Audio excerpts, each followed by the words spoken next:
తిరుప్పావై 6వ పాసురం తాత్పర్యము.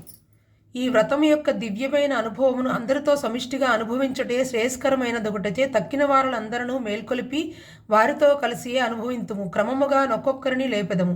2. తెలవారినదనుటకు పక్షులు కిలకిలారావముల నర్చుచు కదలిపోతున్నవి సుమా. ఆ పక్షుల యొక్క రాజగు గరుడిని కూడా స్వామియగు శ్రీమన్నారాయణుని కోవెలయందు ఆరాధన యొక్క సమయమును సూచించడి ప్రభాత సమయ శంఖారావము స్వచ్ఛముగా పెద్దగా రమ్మని ఆహ్వానించుచున్నది. ఏమో ఈ చిన్నపిల్ల వినబడుట లేదా? లేచిరమ్ము, మేమెటులా లేచి వచ్చినామో తెలియనా?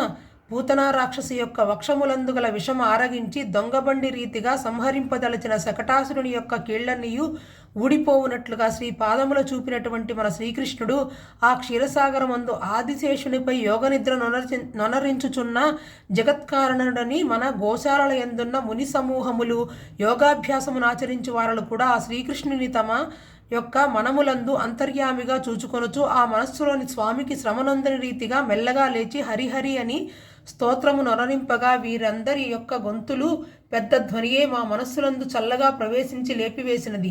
ఇప్పుడు నీవును వినియుంటివి గనుక లేచిరావమ్మా.